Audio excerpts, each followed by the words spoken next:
La franc-maçonnerie, c'est une méthode, et cette méthode poursuit une finalité très précise.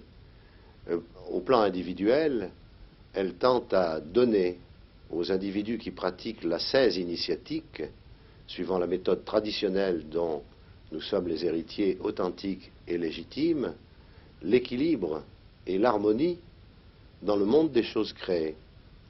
Et au plan collectif, la finalité de la franc-maçonnerie, c'est l'élaboration permanente d'une morale, mais non pas d'une morale figée, d'une morale conventionnelle, mais au contraire d'une morale actuelle, marquée par trois caractéristiques fondamentales: l'autonomie, l'évolution et l'universalité. La franc-maçonnerie, c'est un monde où il y a beaucoup de symboles. Ça paraît de prime abord, je n'irai pas jusqu'à employer le terme puéril, mais peut-être un petit peu désuet.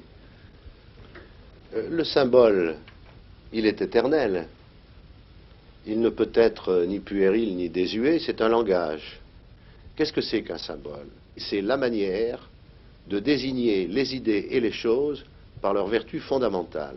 Il est évident que la pérennité peut paraître désuète aux gens qui ne savent pas ce que c'est qu'une tradition. Mais une tradition, elle ne plonge pas obligatoirement dans le passé, elle plonge dans le passé, mais elle plonge surtout dans l'avenir. En France, il y a deux grandes obédiences maçonniques. Qu'est-ce qui vous sépare du Grand Orient de France?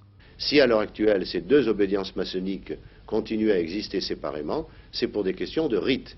La Grande Loge de France pratique le rite écossais ancien et accepté, qui a un caractère chevaleresque très prononcé, très accusé, alors que le Grand Orient pratique le rite français, qui ressemble un peu au rite émulation et qui est un rite moderne.